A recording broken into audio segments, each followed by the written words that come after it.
I'm Geoff Moss, and I'd like to show how to make the most of conifers within the garden.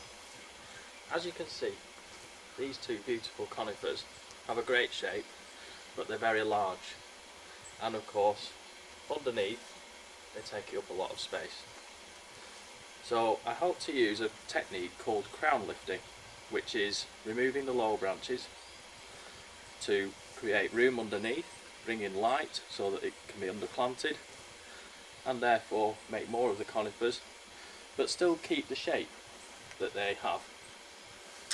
To do this, you will need to use a pruning saw like a bow saw or a large tooth saw, loppers for the smaller branches, and of course secateurs for the little bits and pieces.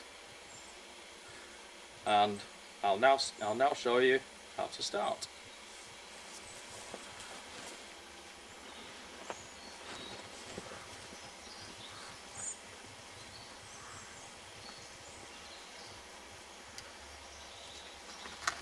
As you can see, I've removed a few of the lower branches to start, to make a hole under the conifer so that I can see what I'm doing and make sure that I can keep an eye on the shape of the tree.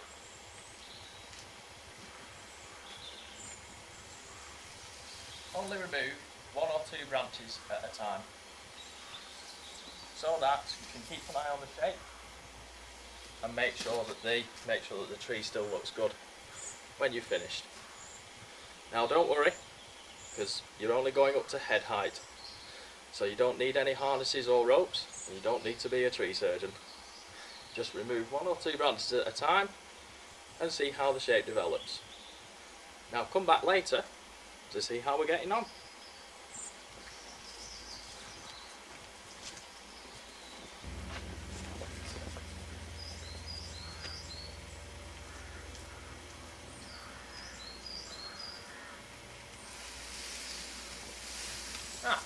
Now then, I'm just in the process of moving all the branches out of the way, because it's very important to keep a tidy site and a clean site. Cleanliness is like hygiene for us, for plants, it's the same thing. You need to keep good hygiene in the garden.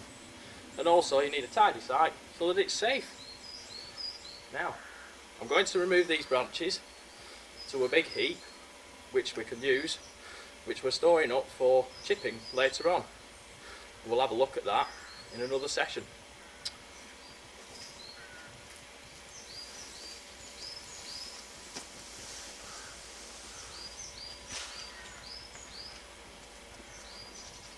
Oh, nearly forgot.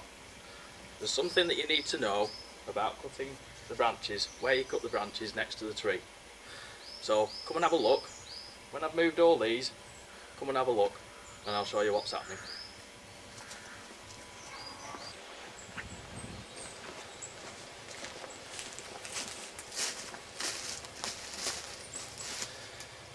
Now I've had a chance to move all the branches, this is what I wanted to show you.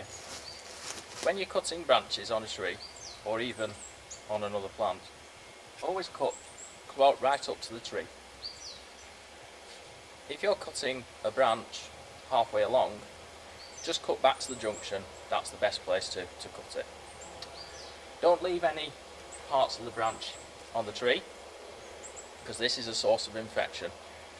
Make sure you cut right next to the tree, just where the two slopes begin to come together, where the branch is just coming out of the tree.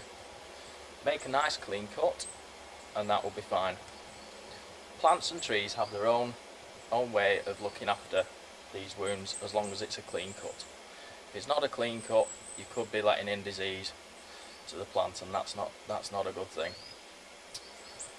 Now I'm going to finish this job off, so come back in a bit and you'll be able to see what the finished crown lift looks like.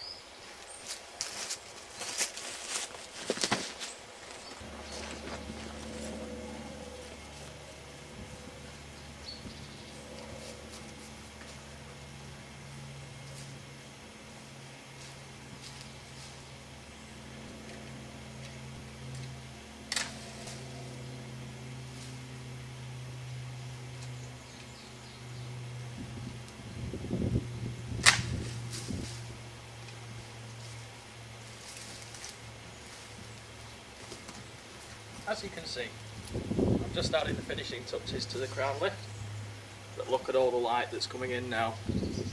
It's easier to move around under the tree, and there's plenty of light for new planting.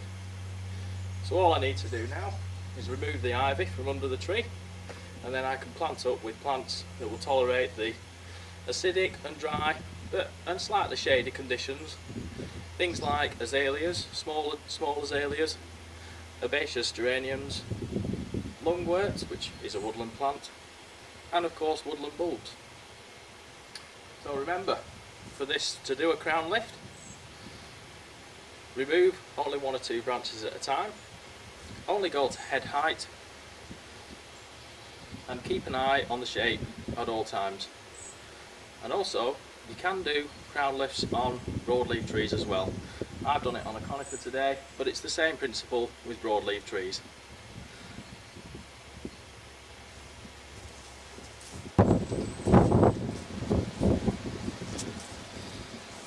Now, I'm carrying on with a crown lift on this other conifer.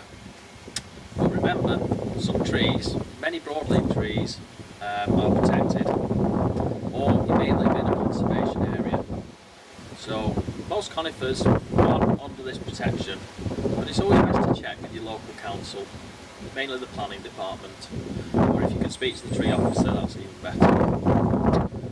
So for more information on other gardening techniques or gardening itself, please look out for me, Geoff Moss, or my company Garden Visions on YouTube, or contact me through my website www.garden-visions.co.uk. And thank you for watching.